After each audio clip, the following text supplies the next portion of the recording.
Source: Center for Human Rights in Iran. In an open letter, prominent women of Iranian origin including Nobel Laureate Shirin Ebadi, Oscar-nominated actress Shohreh Aghdashloo and legendary singer Googoosh have urged the Federation Internationale de Football Association (FIFA) to demand that Iran end its discriminatory ban on women in stadiums.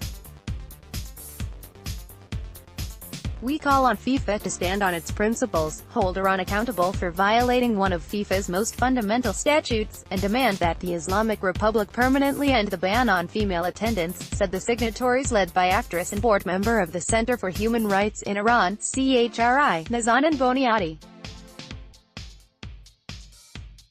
Iran is the only country in the world that bans women from sports stadiums.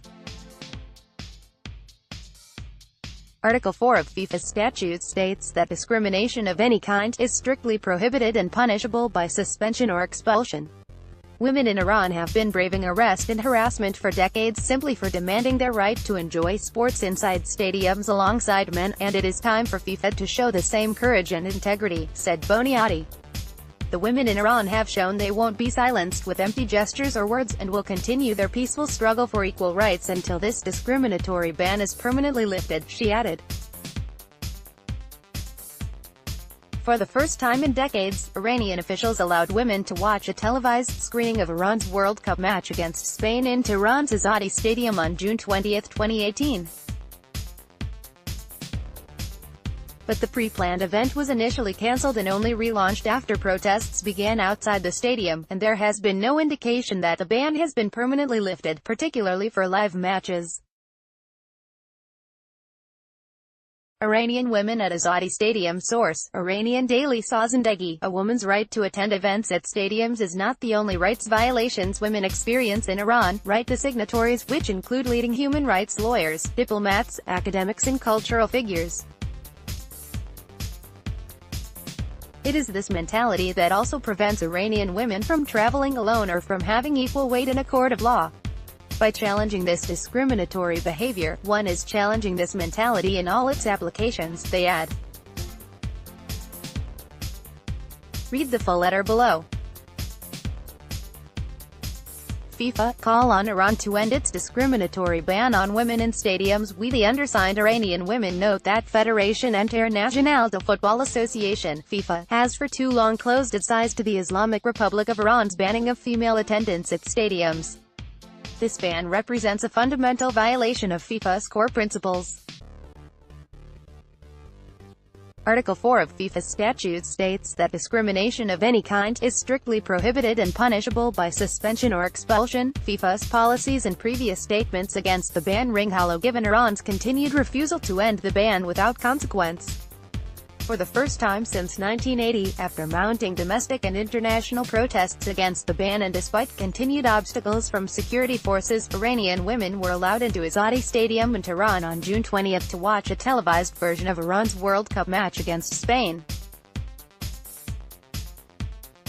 There has been no indication that the ban has been permanently lifted, particularly for live matches. The image of women and men standing shoulder to shoulder, safe and exuberant, to watch this match on the big screen demonstrates clearer than anything else the utter falseness of any reasoning behind the ban. We call on FIFA to stand on its principles, hold Iran accountable for violating one of FIFA's most fundamental statutes, and demand that the Islamic Republic permanently end the ban on female attendance.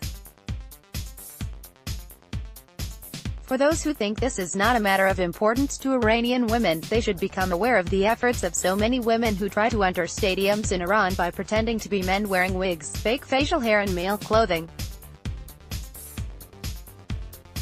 Every year several women get arrested or expelled from stadiums when security forces identify them as women disguised as men. They should also observe the hundreds of Iranian women who have traveled to Russia to watch the World Cup. Football is a national passion in Iran.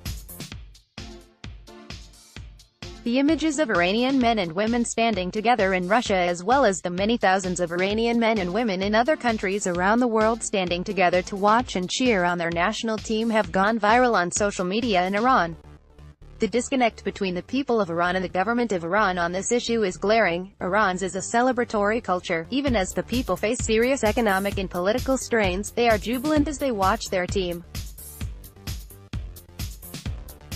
While Iranians post comments on social media applauding these images, exulting in the excitement of the games and posting expressions of happiness and good cheer, "I wish I was there. Have fun for me," their government continues its sullen and ill-tempered refusal to respect the will of its citizens or the demands of the international community. The authorities in Iran justify their discriminatory policy by claiming that the coarse climate of the sports stadiums is not a suitable place for women. But this hasn't been a problem for women anywhere else in the world. Indeed, Iran is the only country in the world that bans women from attending events at its sports arenas. And there are many devout Muslim-majority countries in the world, in which religion is a central and defining pillar of life, that do not ban women from public stadiums or use Sharia law to justify this discriminatory policy. A woman's right to attend events at stadiums is not the only rights violation women experience in Iran. Yet it is the same mentality that also prevents Iranian women from traveling alone or from having equal weight in a court of law. By challenging this discriminatory behavior, one is challenging this mentality in all its applications. When lawmakers in Iran take away a woman's right to watch and cheer her national team, they are taking away the right of a family to celebrate together.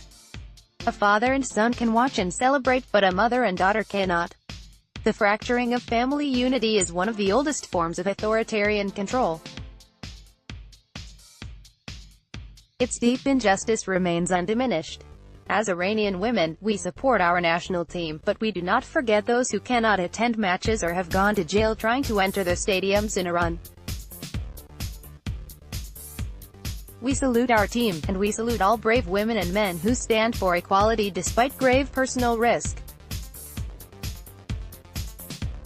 We ask FIFA to demonstrate the same integrity and stand behind its principles. We ask FIFA to demand that Iran permanently end the ban on female attendance at sports stadiums. Signed, Shohreh Aghdashloo, Academy Award-nominated actress, House of Sand and Fog, Star Trek, Beyond, Banafsheh Eklagi, human rights lawyer, CHRI board member Golia Marie, diplomat, businesswoman Nina Ansari, Ph. D. historian, author, CHRI board member Nazanin Boniati, actress, counterpart, upcoming Hotel Mumbai, activist, CHRI board member Shirin Ebadi, Nobel Peace Laureate, human rights lawyer Googoosh, legendary Iranian singer Morangiz Kar, human rights lawyer, author Shabi Khorsandi, comedian, author Sharon Nazarian, academic, philanthropist Sharon Nashat, visual artist, film director Gisunia, human rights lawyer Sharnish Parsipur, author Naseem Fadrad, actress, writer, Saturday Night Live, New Girl, upcoming Aladdin, Homas Archer, author, journalist Naira Tawhidi, Ph. D. professor of gender and women's studies at CSUN Sheila actress, Argo, A Girl Walks Home Alone at Night, Necker Zadigan, actress, 24, Girlfriend's Guide to Divorce.